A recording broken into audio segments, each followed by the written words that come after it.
Hey guys, welcome back to Fruitful Gardening. My name is Andrea, and today I have a few things that I need to get to in this garden. So this bed and the bed next to it over there, they both have green beans that I have planted, and they are completely dry, completely dead now, and I left a bunch of beans on them to dry. So I'm going to go ahead and get those up today. It's time to start kind of cleaning up the garden and getting things situated for fall. I haven't started anything for fall yet, except I did in that other garden and nothing came up. So I've got a different plan for that. Everything is struggling pretty hard out here just because it's late season. The summer garden is almost done. I've still got tomatoes in a couple of these beds that are looking still great, but there's a lot of tomatoes that are just completely gone. So it's time to start kind of cleaning up, getting things taken care of so that when I'm ready to plant fall stuff, I will be able to, and there'll be more space in here to plant it. So the first thing I'm going to do is pull up all these beans. This row right here is the first row, and these are jade. So I've got me a bucket down there. I'm just going to pull it, put the beans in one bucket, put the plant matter or any weeds that I pull up in a different bucket.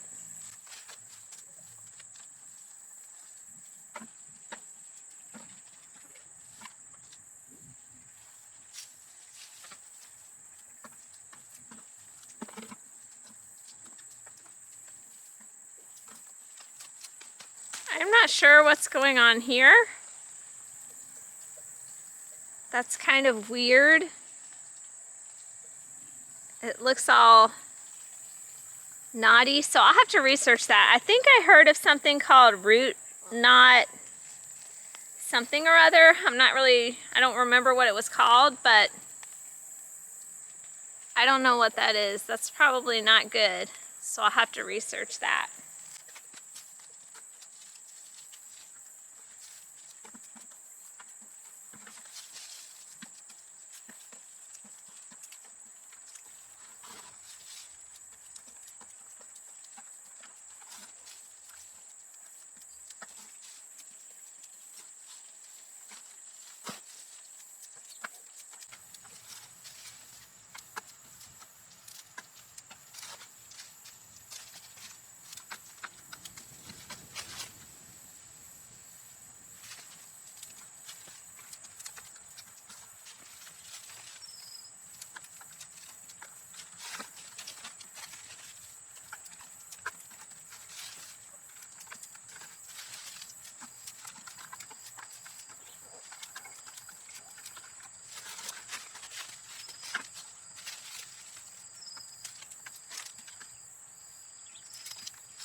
Okay, that's what we got from that row.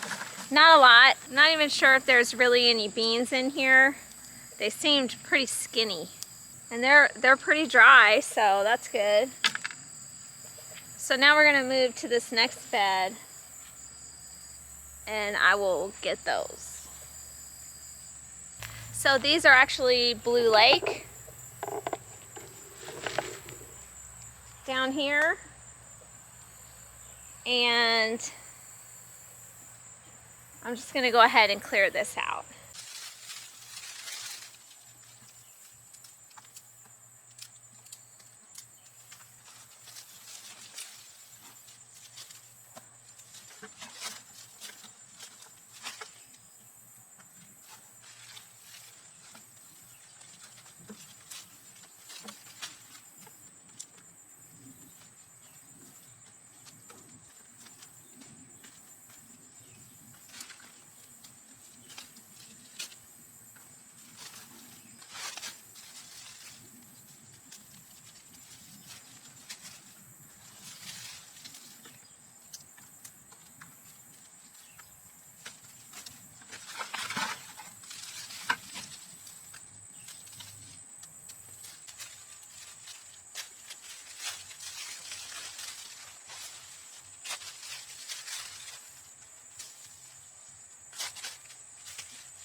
So I got half of this bed done, but my bucket of stuff is full, so I gotta throw that over the fence to the chickens. But there's not that many on these, really. And there was still some green ones. So I'll have to let those dry. But I want to show y'all what my pink oxheart tomatoes look like. First, the hornworms have been in here eating all the tops. But I think I've killed them all, hopefully. And then they kind of got to the tomatoes, but this is actually, there's this huge beetle that's coming through. I don't know what it is. I took it off, but I've seen a few of them, and they're always on the tomato, eating the tomato.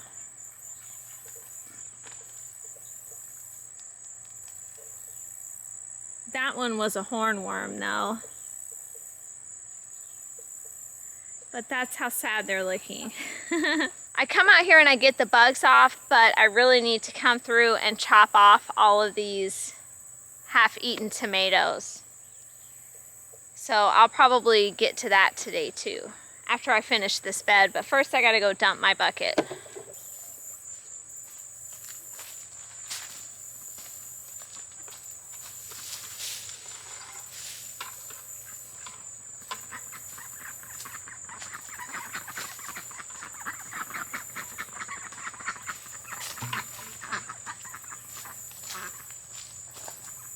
So now I'm gonna get this side of the bed and get these out.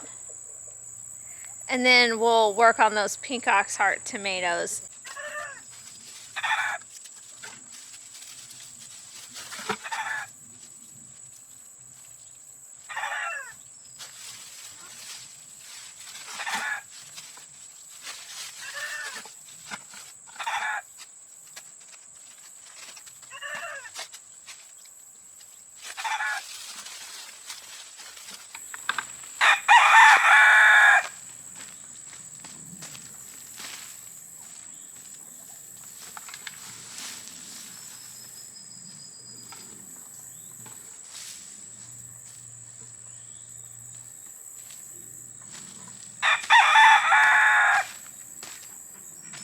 So I'm gonna use my same bucket and I'm gonna go down and chop off all of these tomatoes that are half eaten. And we will see if they come back or not.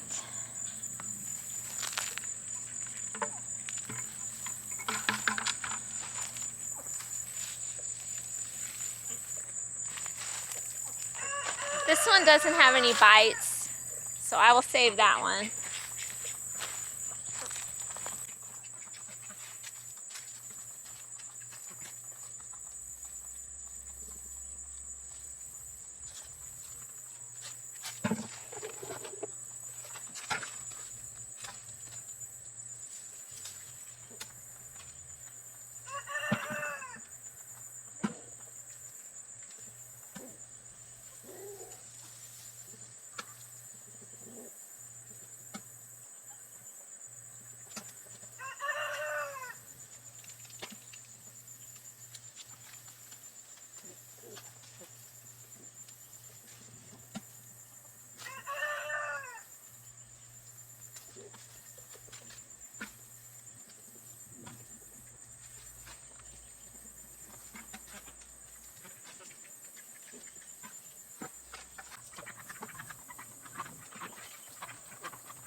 Okay, so I think my camera just messed up. I'm not sure. But I went on this row of pink ox hearts and I cut everything that was bitten off of, rotted, had bugs. That's a lot of loss. But the chickens will enjoy the bugs, so I'm gonna throw it to them. And I'm not ready to give up on these tomatoes yet. There's another one. That's hornworm damage. He got on there and started eating it. So, yeah, they're looking really bad, but I'm hoping I can get them to pull through. We're gonna see. I see some new flowers, so maybe, just maybe, they can make it. But for now, I'm gonna give the chickens these tomatoes. So here's my cherry tomatoes. They pretty much don't have any leaves on them. So, and I don't see any flowers. Unfortunately, I think their time is done. So I am just gonna go through and pull these, and I still have serrano peppers down here on the bottom. Those look fine. It's just these tomatoes. I mean, I'm not ready to give up on a lot of the tomatoes in here, but these cherry ones, they are just done. They are done. The hornworms went crazy on them. That's where I found a lot of them. And the bugs have been on them the most. So they are just looking really bad. It's an eyesore.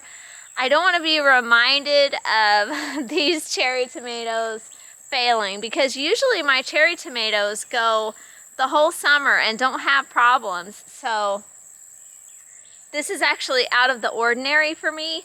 My Super Sweet 100 cherry tomato, it's still fine. It's in the other garden, but these are not fine.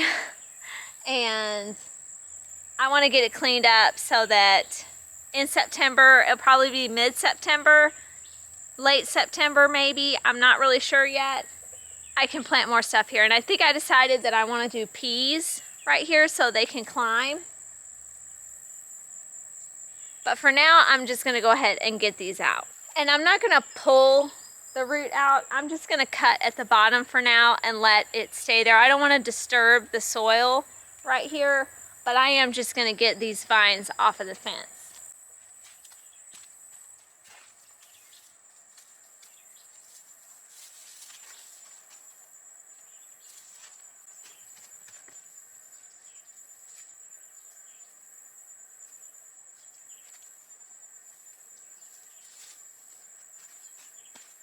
And I am gonna take these off and save these.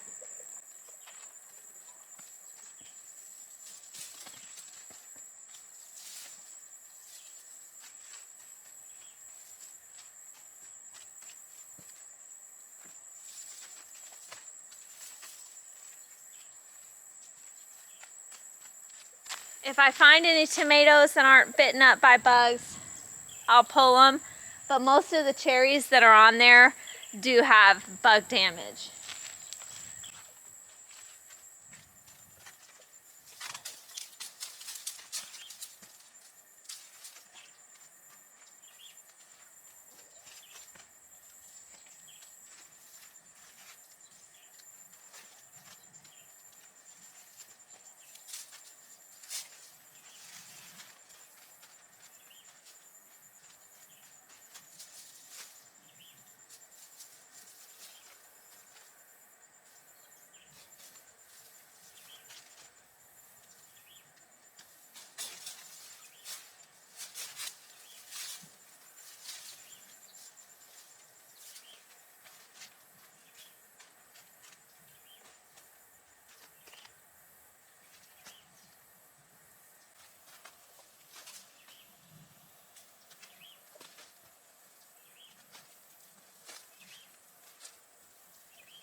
These don't look too bad. These are chocolate cherry. But you can see those lines right there. That actually is bug damage.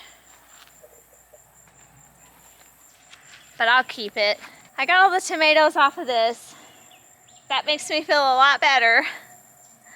I don't like it when my garden looks like it's really dead. It makes me feel like stuff is failing, but there's actually, it's not failing. There's a lot of stuff out here that's still doing great, still going, looking great.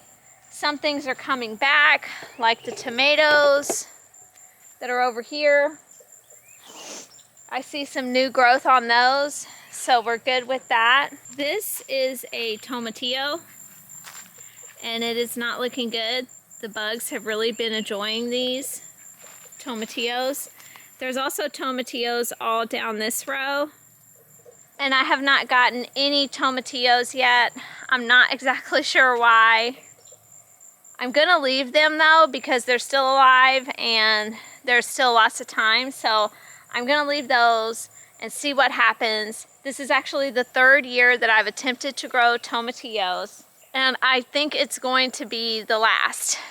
If these don't give me a bumper crop come fall, then I'm not going to put my space and time and effort into growing these. I'm not sure why I have trouble with them. I mean, it's just crazy. Last year when I grew them, I did get maybe, I think I had 2 plants and I got 10 tomatillos off of those 2 plants. So I need stuff that's gonna give me high production and not just take up space. And if this is something that the bugs really like and they have been damaging and eating and just loving on that plant, the tomatillos, then maybe it's just not something that I can grow because the bugs are gonna get it. And so I'm just gonna, this is my last year to grow them, and I'm still waiting to see what happens, and then I'll make my decision. And that's what I do about a lot of stuff in the garden. I write down how it does, when I had to pull it, if it died, if it had disease, all of those kind of things, like with tomatoes, because I'm still searching for the perfect tomatoes. I'm pretty sure I've decided that these here, these are Peron sprayless. They still look perfect and they're still pumping out flowers. They've got tons of tomatoes on them. It's a good tomato, good size, good taste. So I'm pretty sure I will grow these next year.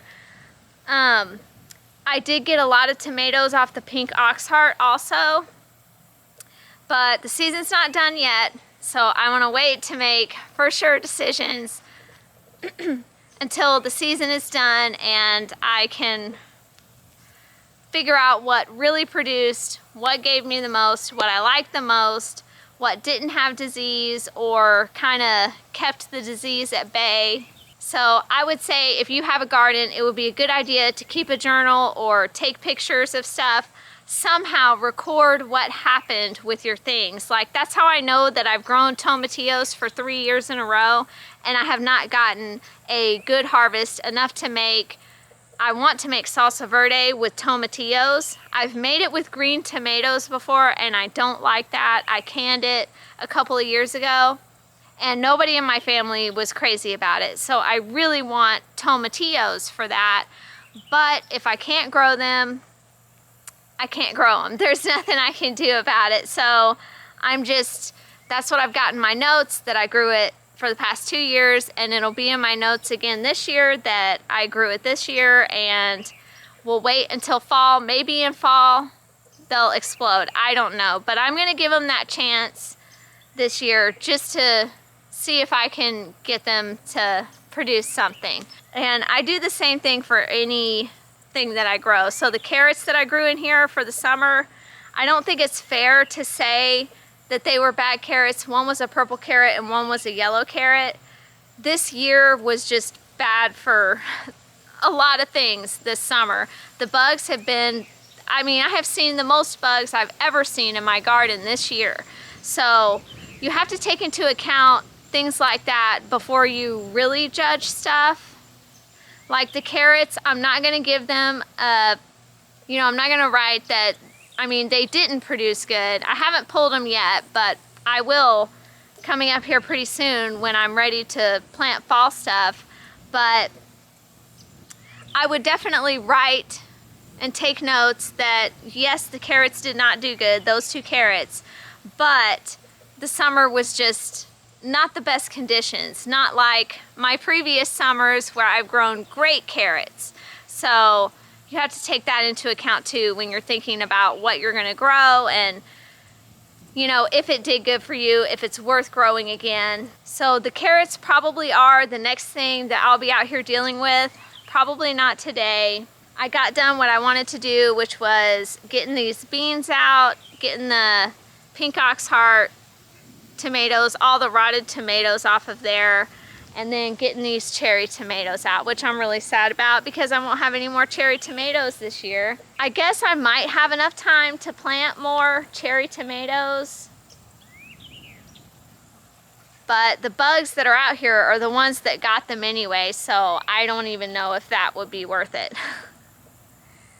But I definitely still need to get compost. I haven't gotten compost yet for the other beds. That's something I definitely still have to do, and that really helps the garden to be able to produce, putting that compost on. And every time I pull something, I put compost because it replenishes the soil, gets some nutrients back in the soil, and it actually feeds and helps the things that you are planting in that soil at that time. So before I get out here for fall planting, I have to get compost.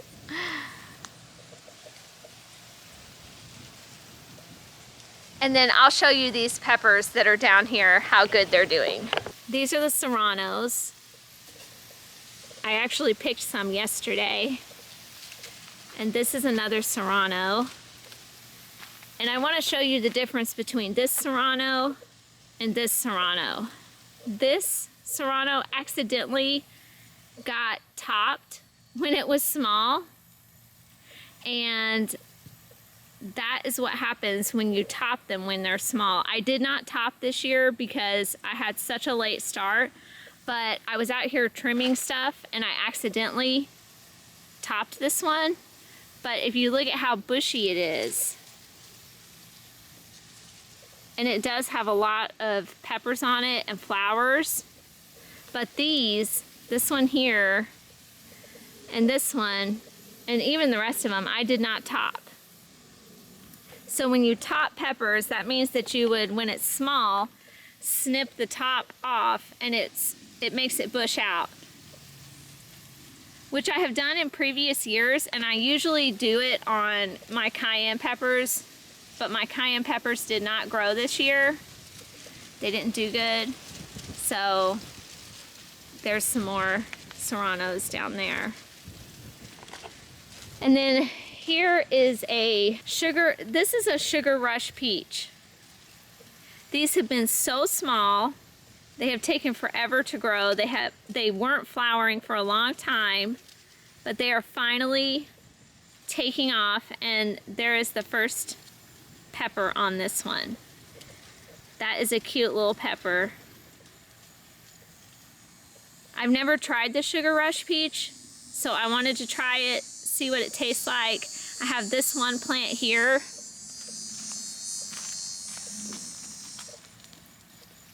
And then this is another plant. It's got a little baby pepper. And there's another pepper. So I'm hoping that by the end of the season, I can get a lot of peppers from these. I actually planted them all the way down this, but only 2 plants came up. So I'm happy about that. At least we've got peppers. Those Sugar Rush peach, I'm really excited to try those. The other pepper that I'll show you over here is a beautiful pepper, and I've got 2 peppers off of it so far. They are the most delicious pepper. They are so sweet and floral. They are my new favorite pepper. Look at these pretty purple flowers.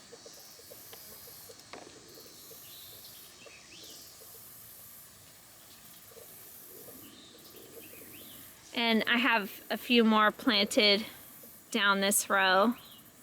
And these are called Pippin's Golden Honey.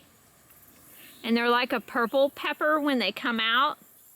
They're really dark, and then they change colors. I don't know the sequence of colors, but I think they get at some point orange and red.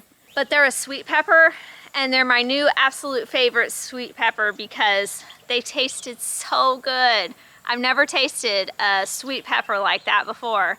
And I'm growing a couple of new sweet peppers. Some of them I haven't, most of them I haven't tried yet, so I don't know what they taste like, but I have tasted the Pippin's Golden Honey, and that will definitely be something I grow next year. So I thank y'all for coming out in the garden with me again, and wow, there's a really loud bug right now. Okay, he has decided to silence himself. So I thank y'all for coming out here with me today, and I hope your garden is doing good. I know it's the end of summer, so it's probably looking similar to mine. Things are just kind of ending. The season is ending. That's the way to put it. How is your garden doing right now? What are you getting out of the garden? Are things slowing down, or are they doing good for you still? I hope y'all like and subscribe. I thank you for watching and spending time in the garden with me, and I will talk to y'all on the next one.